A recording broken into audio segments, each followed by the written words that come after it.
Greetings to you from wherever you're watching us all over the world. Thanks for joining us on the Friday edition of the show. I'm Yemi Adebayo. Well, today we will be talking about a whole lot of things. Among those things is the FIFA Best Awards. And of course, the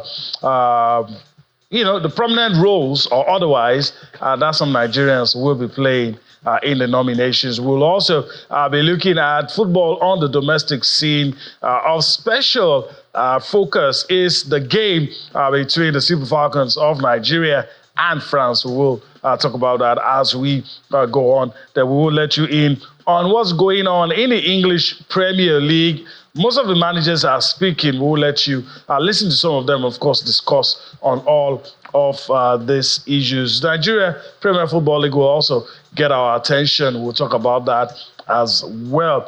All right. So that's the outlook of the show for today. Let me quickly introduce our guest on the show tonight, Dotun Agunbíadé joins us on the show today. Dotun, greetings to you. Thanks for finding time to be with us on the show tonight. Well, good evening, Yemi. It's really going to be a wonderful weekend. We have a whole lot of footballing activities that will actually be going down. All right, a lot of footballing activities. But of course, I started telling us about the big one currently going down, the Super Falcons of Nigeria and France. We'll let you in on that. But your immediate thoughts while we wait for some background information on that game. Your thoughts? I see it as a very good development for Nigerian female football. If you look at it in the past years, we don't get to play high-level games like these. The women. The women especially. But if you look at what we've been getting in recent time, we get to play against the USA, Canada, Germany, and what have you. So it says that Nigerian female football is really developing. If you look at the antecedent of the female national team in African scene, you see that they've actually recorded a whole lot of they had wonderful records talking about winning the African Cup of Nations back to back. They've made progress, it must be said. So, but if you look at the world stage, they've not been wonderful. Maybe they got to the semi-final, quarter-final at the underage football tournament. But when it comes to the highest football tournament, when it comes to female football, they actually not getting it right. But with what we are seeing in recent time, the performance level, the friendly games they actually getting is really wonderful. I would say that the Nigerian Football Federation on this one, they are doing wonderful. All right, let me just go across the screen now and just talk about the match details. And of course, we'll take it from there. As we speak, the information is right there on your screen. As we speak, the game is currently going on. It was built to start at 9 p.m., so probably a few minutes of course, tomorrow. I was mixing it up earlier, but date is tomorrow. So, of course, you can see the time is 9 p.m. The venue is in Angers, France. That's where the game will be played. And we've been talking about the expectations ahead of the game. In recent times, we've got the opportunity to play some of these top-class friendlies. All right. Also, Godahan is ready now. Greetings to you, Austin. Always good to go along on this ride with you. Spot greetings to you, Yemi, and of course, everyone joining us on the show tonight. Always an action-packed world of sport. And thank God it's Friday because it's going to lead us into a beautiful sporting weekend. The Super Falcons, they need to find a way to reduce that deficit that they have playing the French female national team. It's a good test for them, particularly now that we know their opponents for the upcoming WAFCON. It's also a good one for Coach Justin to have a closer look at his players. Also a good one for the players who are returning to the team. Ashley Plumter, for me, I'd like to see the consistency Tony Payne can bring, to the team. Also, Jennifer Echegili was fantastic last season. Can she keep it going? They don't have Rasheedat Ajibade due to injury. But this is the time for us to, look at the team and see what other players can step up, particularly in terms of team contribution and, of course, playing as a unit. So I'm looking forward to, seeing what Nigeria can do with that friendly against France, the English Premier League. It's going to be another sporting weekend, action-packed. Let's see, can the Gunners give us more reasons to see if they can get anything out of this season? Can Liverpool, keep their fine form going? Will the Wolves continue for Manchester City? And of course, all of the other teams that will get us talking this weekend, we will talk about it. And the big one in the Nigeria Premier Football League. Good talking points from the midweek games. We hope that we'll get more talking points when we talk about the MPFL. All right, we will hopefully. All right, let's move now swiftly into this one that has got everyone talking, the FIFA Best Awards. And we're going to be looking at it, looking at the different categories, and we'll take our time to look at it. So I'll start off with the coach, all right? The coaches, as you have right here on your screen, Xavi Alonso of Bayer Leverkusen, Carlo Ancelotti, Real Madrid, Luis de la Fuente of Spain, Pep Guardiola of Manchester City, Lionel Scaloni, the Argentine coach. These are the managers who are in line for this award. All right, okay. I was thinking we were going to pause a little, but anyway, all right. Let's look at the goalkeepers. Andriy Lulin, of course, the Ukrainian, of course, shotstopper for Real Madrid. David Raya, Spain and Arsenal. Ederson, Brazil, Manchester City. Emiliano Martinez, the goalkeeper, the Argentine goalkeeper of Aston Villa. Gianluigi Donnarumma, of course, for Paris Saint-Germain. And Italy, Mike Maignan of France. He is the shotstopper for AC Milan. Unai Simon, the goalkeeper who plies his trade in Spain, is a Spaniard. And of course, keeps the goal for Athletic Club in Spain. All right, best FIFA men's player. I think this is where the conversation will generate a lot of debate.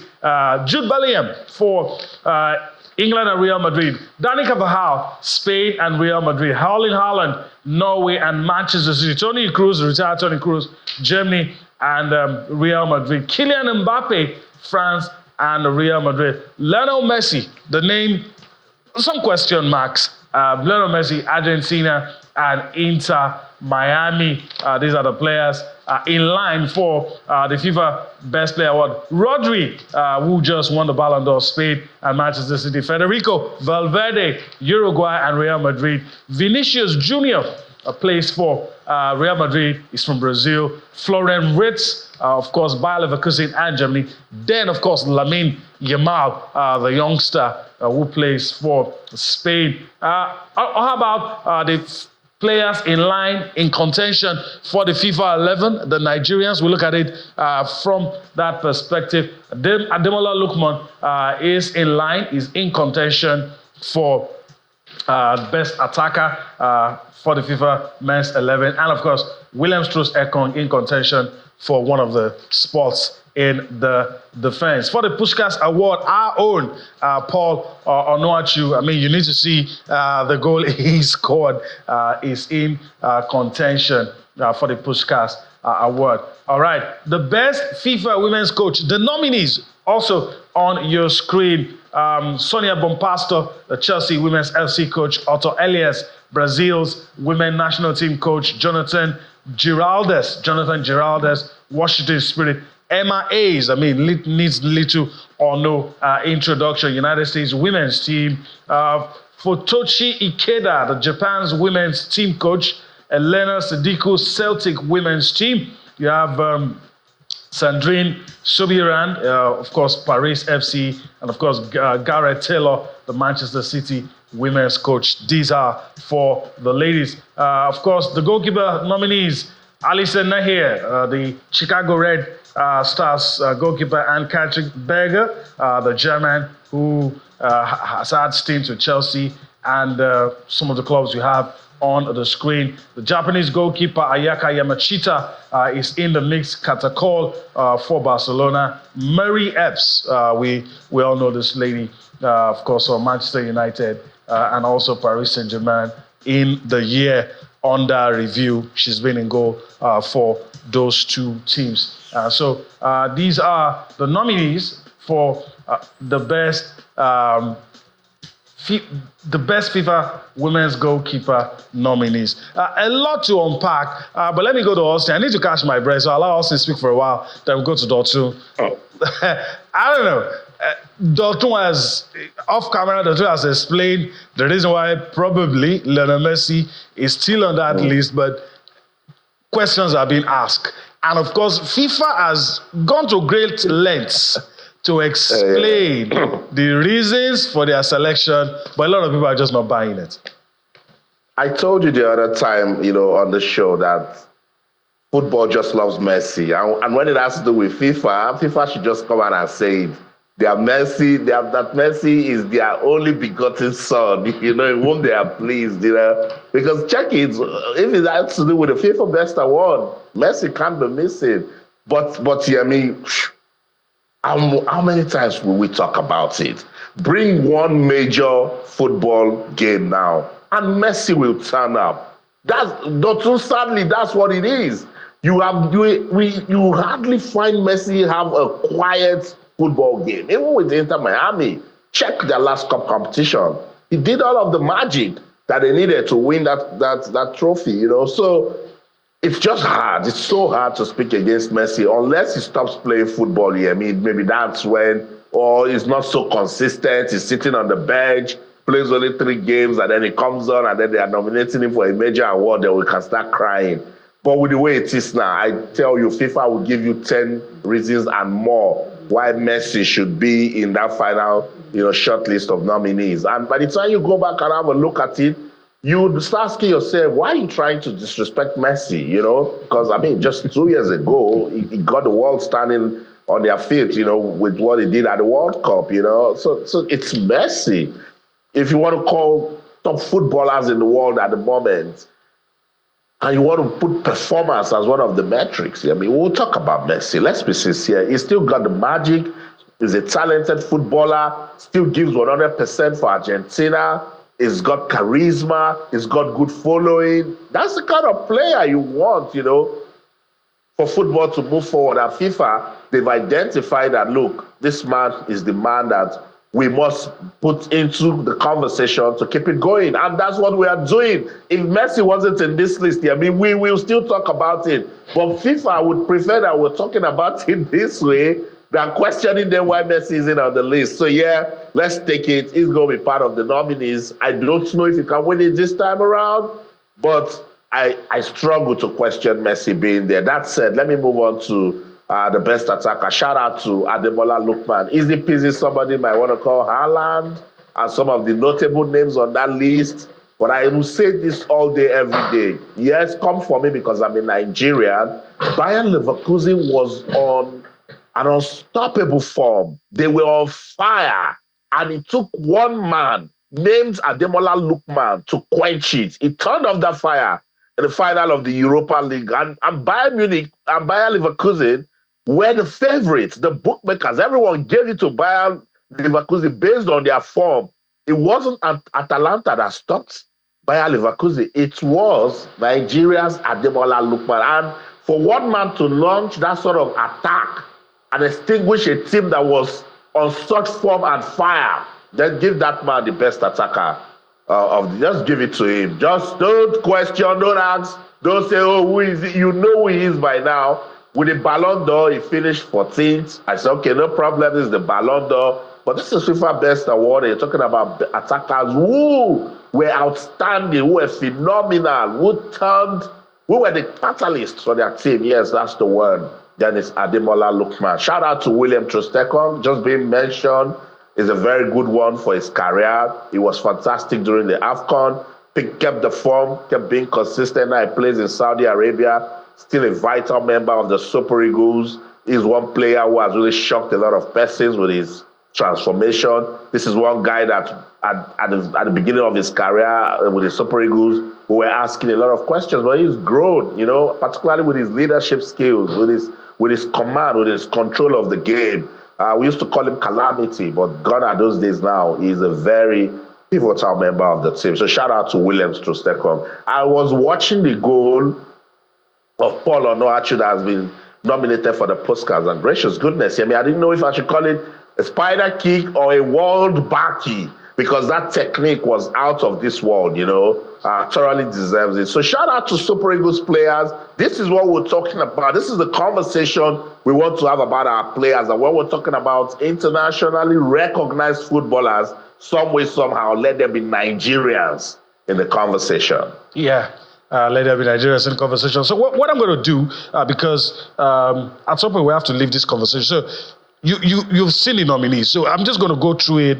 Austin has said his piece about Lionel Messi, so there's no need to flog a dead horse. But I just want to react to what you said about Lionel Messi. Okay. If you look at it very well, talking about his performance year in, year out, and month in, month out, week in, week out, you are going to say that he has been a fantastic player. But if you take a close look at what he has been able to do over the past years, I'm talking about 1 to 3 years, and the last 1 to 3 years, except for the year in World Cup, that he actually did wonderfully well to lead Argentina to win that particular tournament. I would say to you that Lionel Messi have dwindled in performance, in his output when it comes to playing. Influence on the game. Yeah, of course. But if you look at what he was able to do with Inter Miami last season, he scored up to 21 goals, and he won the Copa America with the Argentine national team. And this, I need to add to it that the previous winner actually is always been included in the nominees list for the new award. So he may not win it, he may win it, but it has been a tradition that the previous winner will be included. Just to buttress the point that yes, his inclusion is justified. It's justified. It's justified. All right. What I wanted to do, which I'm going to do now, these categories, I'm just going to roll it by you. You already see the people there. So tell me your likely win. Let's just a minute or two before we go on a break. You already said Lionel Messi may win, he may not win. But who do you think can win in that best player category? I think Vinicius Junior or Bellingham, Jude Bellingham, the two of them. Any of the two? Yeah. They have a wonderful year. Talking about the UEFA Champions League and the Spanish La Liga. The one that's a bit difficult for me to pick, FIFA men's coach, Xabi Alonso, Carlo Ancelotti, Luis de la Fuente, Pep Guardiola, Lionel Scaloni. I think it might just be between Fuente and Scaloni, but that's my own thinking. No way, Yemi. No way. Okay, also have to interrupt me. Okay. No way. Yemi, that's what I'm saying. Like, I mean, Xabi Alonso went all season. That's what I'm about saying. Xabi Alonso had a very wonderful season. A breakout season. Magic that he did with. So forget about these other guys who went to tournament and they did what they did. But what Xabi did with this Bayer Leverkusen team last season, but for what Ademola Lookman did to them, that's the team of the year. Easy peasy. All right. So you agree with Austin? Yeah, I do agree with him because Xabi Alonso did wonderfully well all through the season. Okay. All right. Let's see if we can squeeze one in for the women's coach. Any name? I think that is actually very, very, very, very difficult owing to the fact that there are no major tournaments for the women, and so it's a bit difficult. It's a bit difficult to pick. Okay, for the goalkeepers, the men, as we're about to go on a break, David Raya, Edison, Emiliano Martinez, Gianluigi Donnarumma, Mike Maignan, Unai Simon, Andre Lunin. I would go for Unai Simon. Okay. He had a wonderful tournament with the Spanish national team. The Euros. Yes. But let me just quickly add this. We were talking about this before we started the show. I was talking about the criteria for nominations. If you look at it very well, I was talking about the award will reward the best player in each category, regardless of whether they win trophies or not. Regardless of championship, trophy, or nationality. So if we talk about all this, nationality, championship, trophy, or what have you, definitely players like Cristiano Ronaldo should be considered. Ademola Lookman should be among the nominees.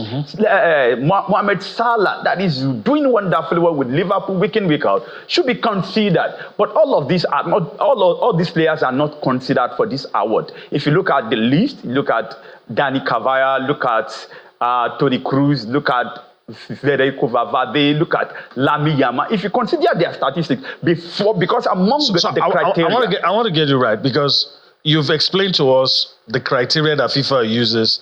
They said that look, the focus is not really on your nationality. It's not on the trophies. It's not on the championship that you have won under the calendar year.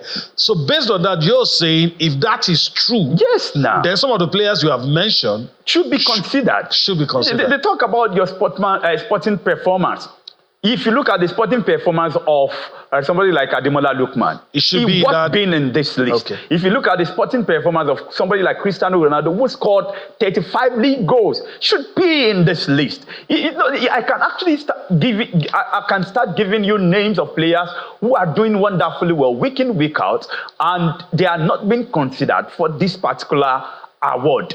If you still look among the criteria, they said must be of good conduct on and off the pitch. So some among the players selected for this award doesn't have that conduct on and off the pitch. All right. We know that awards always make us feel like this. You would have one or two players you feel should be, and sometimes the rules, the criteria, sometimes we tend to mix it up. All right. So we need to pause a little. We're going to go on a break. When we return from that break, still so much to talk about on the show tonight. Let's go on that break. We'll come back for more on Sports Tonight. I think it's only fair that we continue a little with the FIFA Best Awards. I mean, Austin, Dotto has brought up some very interesting points. Every time FIFA sets out with their awards, they're always defending their choice. They're always trying to explain why they're doing whatever they're doing. But do you agree if sporting merit is what they're talking about, if it is beyond winning titles, if your nationality is not an issue, are there players who should be, for instance, in that best player category? Because you're looking at 5 or 6 players from Real Madrid, and the only thing you can think of is, okay, this guy's won the UEFA Champions League. Aside that, I mean, Dani Carvajal, Toni Kroos, some of these players, if you take away, for instance, if you take away winning the Champions League from Vinicius, there are still things that will make you want to consider him as the best player. But some of these other guys, if you take away the fact that they were in a team that won the UEFA Champions League, you may want to. I may not argue against Dani Carvajal. It was the Spanish team, was Real Madrid. But when you begin to talk about Federico Valverde, when you begin to talk about Toni Kroos, I might have my issues.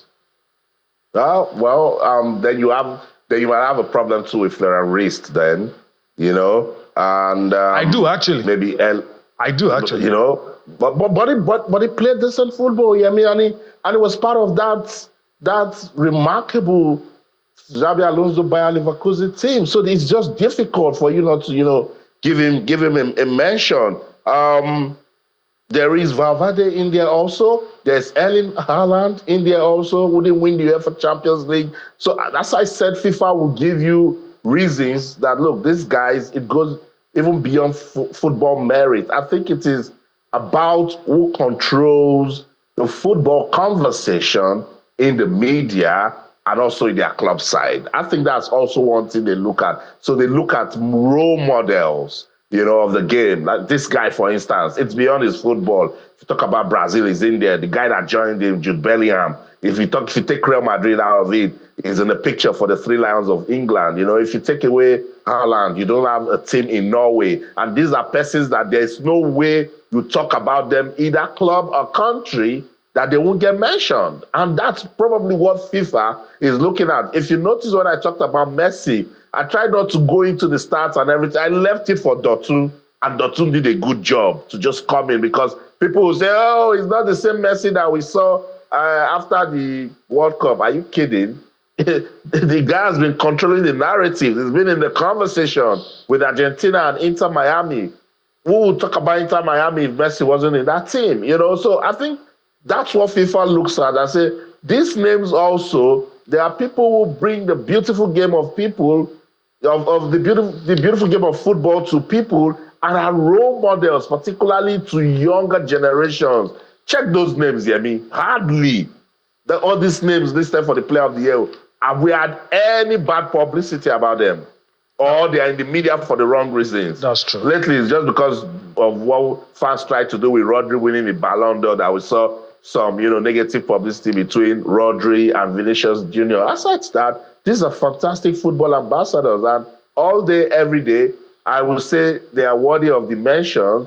If you leave me, the only name I'll put in there is Ademola Lookman. And I'll say again that he did everything he could do last year for Atalanta, and putting out the fire of Bayer Leverkusen was so remarkable that he should be mentioned amongst the top players in the world. And I'm glad he's getting that mention now. All right.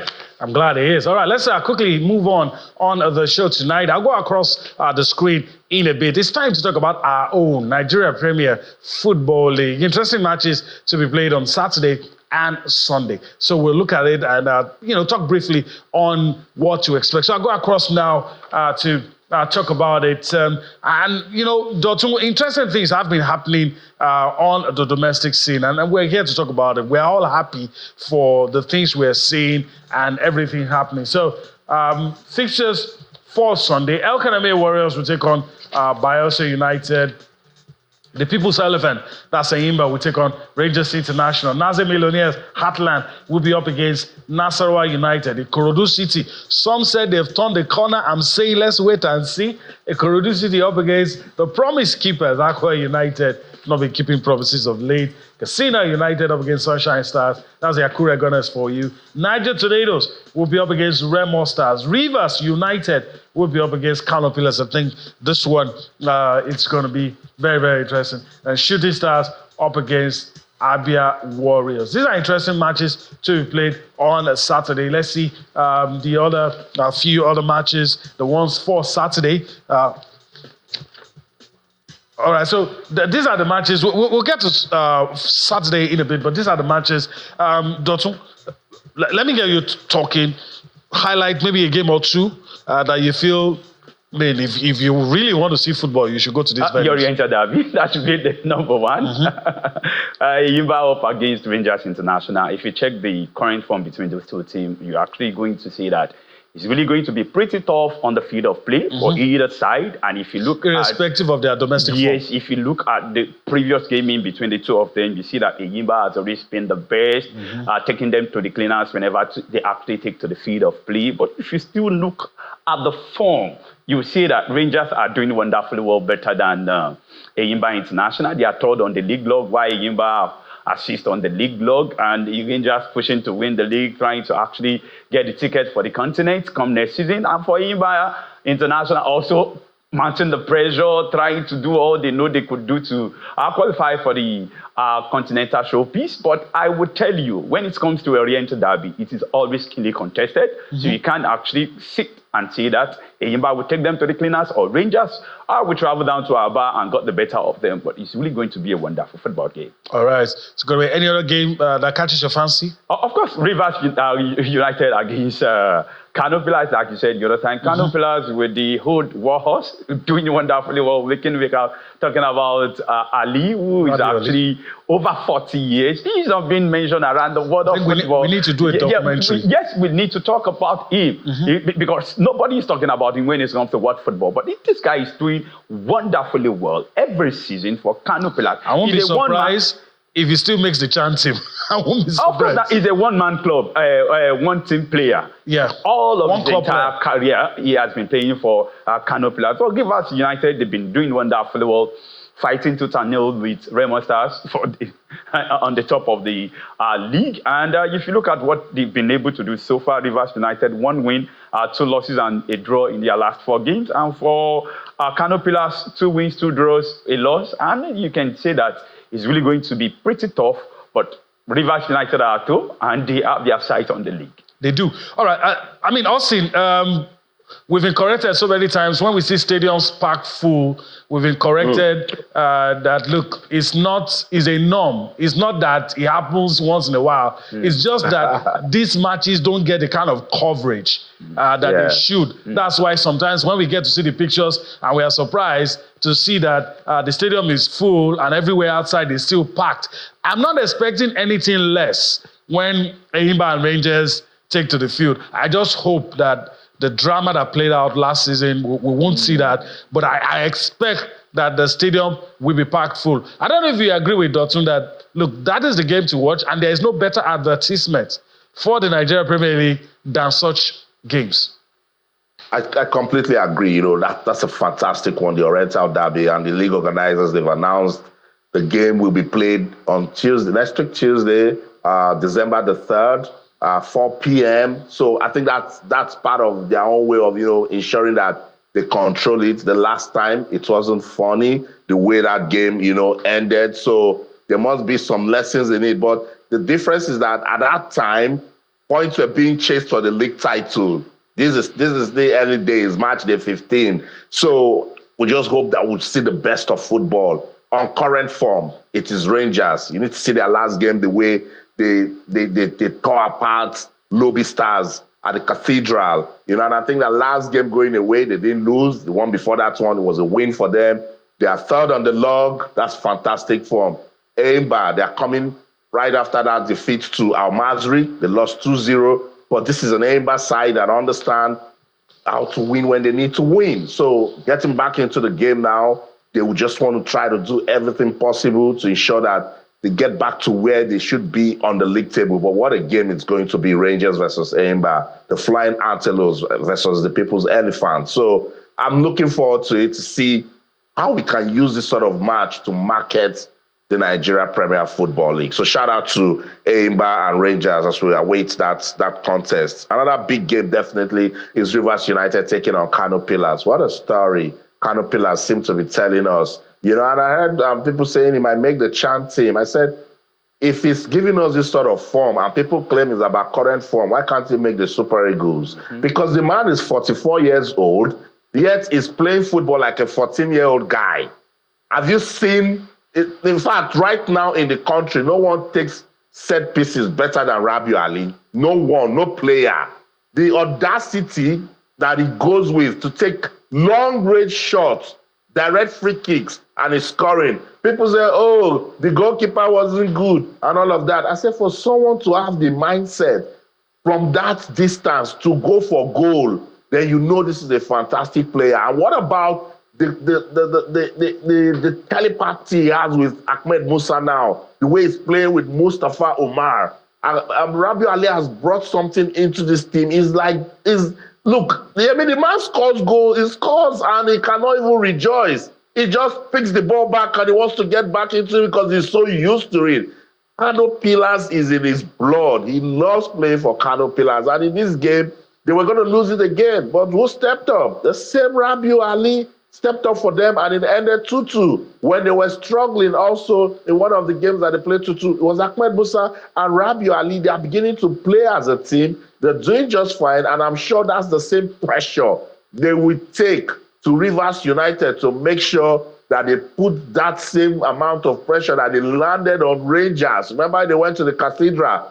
First half, Kano Pillars, they were leading 4-0. Rangers didn't understand what was happening. By the time they tried to start, look at where this man, look at the audacity to go for goal from that distance. Somebody will say, oh, goalkeeper. See, he's not even rejoicing. He just the players are the ones coming to meet him. He said, come on, because at that time it was 1-1.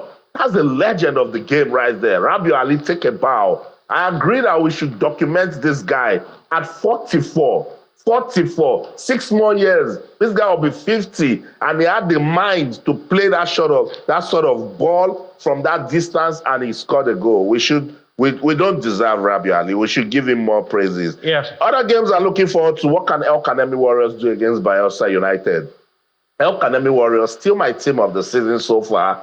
They are fourth or fifth on the log. They've lost only 2 matches. If they get to win their game against Bayelsa United and Rangers don't win, it means El Kanemi Warriors will get back to third or even second on the log if anything goes wrong for Rivers United in their game against Kano Pillars. All right.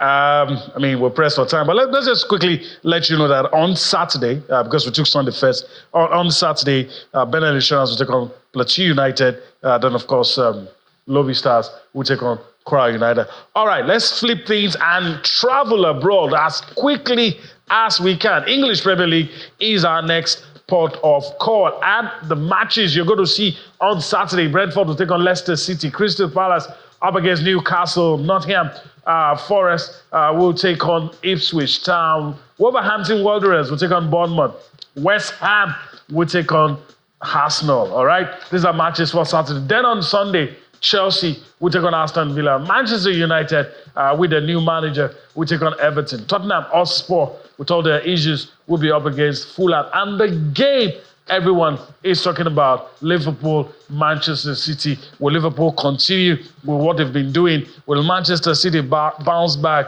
We will see. All right, a lot of things to talk about. All right, Manchester United manager Ruben Amorim is speaking ahead of their game against Everton. Let's quickly listen to him. We'll come back for more sports tonight.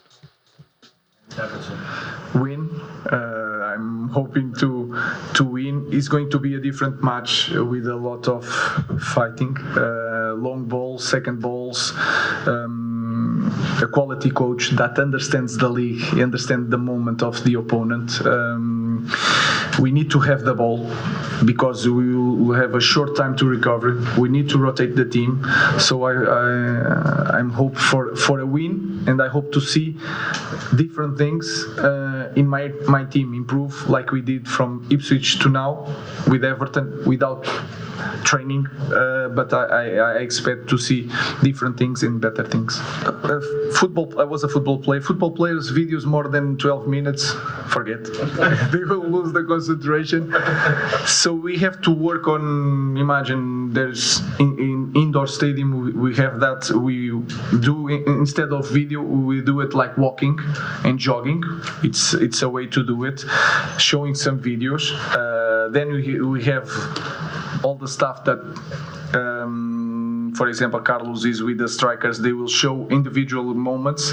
So we'll try to cope with that. Everybody has a job in the staff. Ruben Amorim, I don't envy him at all. Everybody has a job to do. Before we go to Austin, he's going to talk to us about a lot of things happening. Quickly, in less than a minute, do you think he can turn things around with these players? He has to work with these players till January. Of course. Maybe in January he get a few players, but he has to make the Rashfords, the Maguires, the Lindelof. He has to work with those players. But there is something I do tell people when it comes to football. There are no bad players. We don't have any bad players playing football. But we don't have, if the player is not playing up to the level we desire, but he's a good footballer. He's a good footballer. But with what Manchester United have in their ranks, I think that he can try a bit. If you take a look at the last two games they've played, you can see a little turnaround in performance. Look at what happened just yesterday. They will go up. At some point, they were trailing by 2-1, and at some point they overturned the game and won. But if you look at everything he has been able to do, he has been trying to give players that have not been playing opportunity to showcase what they are able to do. Somebody like Anthony play as a fullback. So you can actually see that if the players can actually adapt to his tactics, because the tactics of the coach and the discipline of the coach matter. So if the players can adapt to his tactics, I think he can turn things around, but not to win the English Premier League. Definitely not. All right, let's you to Austin. I mean, of course, he will take us through Manchester City and Liverpool. I'm very sure he will spare a few seconds to talk about Ruben Amorim as well. I mean, with Ruben Amorim, I'm glad he's pumped up now. That win against Bodo Glimt, did something good for him. If they had drawn or lost that game, he won't come with this energy that we heard him speak of now. So it's important that he keep it going against Everton. It's his first league home game, and Manchester United needs to show working. It was a bit nervy yesterday, but somehow they found a way to turn it around, and grab the win. So against Everton, that is looking for the points, I think Everton 15 on the log, they must find a way to avoid stories that touch. So shout out to Ruben Amorim. People seem to like the approach that he's giving his team, particularly with them scoring early goals, but I still see those mistakes there that people complain about Eric Ten Hag. But hey, the man is just coming now. Let's give him some time and then we'll see. Liverpool versus Manchester City. What a game that would be. Manchester City, in their last 5 league matches, it is 4 L's and a D, 4 losses and a draw. Liverpool, all wins. And what Arne Slot is doing with this Liverpool team, when you talk to him about this team, he tells you calm down. He acts like he doesn't know what he's doing. but can you see how they are playing like a team match after match? Even the guys that used to be lukewarm under Jurgen Klopp, they are now playing as proper team members and they are bringing in their A game. It's fantastic what this Slot guy has done with this team. Suddenly, no one even remembers Klopp. Just imagine if he came and he was messing up, everyone would have said, oh, no one to fill in Klopp's shoes. But shout out to Arne Slot and what he has done with this team, the confidence they are using to play, their level of consistency, their recovery rate. Fantastic. Let's listen to Arne Slot ahead of that crucial game against Manchester City. I don't think anyone in the last 8 or 9 years, or maybe even longer, would have said that City at home or away. The word easy never comes up to my mind if I think about City. And okay. Still, they're easy inside, easier. So no, not at all. They are still a very, very, very good team. And one of the reasons why I think Pep Guardiola is the best manager in the world, or one of the best managers in the world, I think the best though, is that he always comes up with solutions for his problems. So, and his problem now might be that Rodri is out. But we all know, at least I think, that he will come up with a problem that their run of form will go again. Hopefully after Sunday. So that's it, Arne Slot, saying that Pep Guardiola has a way of looking for solutions for his problems. We've got some time. Let's quickly listen to Pep, and I'll come back to Dotun. Of course, I'm thinking what we can do, what can I do to the players to help them. But in a long career as a football player and manager for many years, you live these situations. So at the end, we lost 5 games and draw the last one. We should have win yes or yes. But it's happened. Football sometimes, they said, what can happen? It's happened. So don't think much, I would say, in these situations. Go to the principles. And when you live it, accept it. Accept it and challenge it. It's only I can do. No complaining, not blaming, not point it, run away for your responsibility like I have absolutely all on my shoulders, and I have to, and I want it. So here's a football club, you have to win. What you have to do, accept it. That's for sure. I want to stay. I want to do it. But the moment I feel I'm not positive for the club, another one will come. Have to be. But I wanted the opportunity. I wanted the opportunity to give me to try it. I don't want to run away. I want to be there. I want to rebuild the team in many aspects from now on until the end of the season, the next seasons to try to continue up there. I feel it. I know what I want to do. I know what we need. I know what we have to do, knowing that in that moment that our consistency that we had, obviously we don't have it right now, but which team around the world in 10 years is consistent during 10 years? Tell me once. It don't exist. Not even in NBA, not even in tennis, not even in any sports, not even in golf. In a decade of time, like we have been here in almost a decade, be consistent, we have done, you don't find it. Oh my goodness, life can be humbling. Yeah, who would have thought that Pep Guardiola would be the one asking, tell me one team that is consistent in the last 10 years? I like it. Look, he's humble. He's been humbled. And I told Dotun off camera, I'm happy to see Pep this way. But I don't doubt for 1 second that he has what it takes to turn this around faster than we are all thinking. And I wrote what he said down. Time will not allow me to say it. He said, I know what we have to do. That's it. I know the problem. I know what we have to do. I am passionate. I'm not going to run away. I'm happy for the opportunity to turn things around. Dotun, when you hear that from your manager, then and he's right. Of course, I know he's right, but if you look at it very well, life is about ups and downs. Mm-hmm. So sometimes you experience going up, sometimes you'll be descending. So that is what is happening to you, Pep Guardiola at the moment. But if you look at it very well, injuries is really affecting the team. So when we have a couple of injuries like that, you know what will happen to you.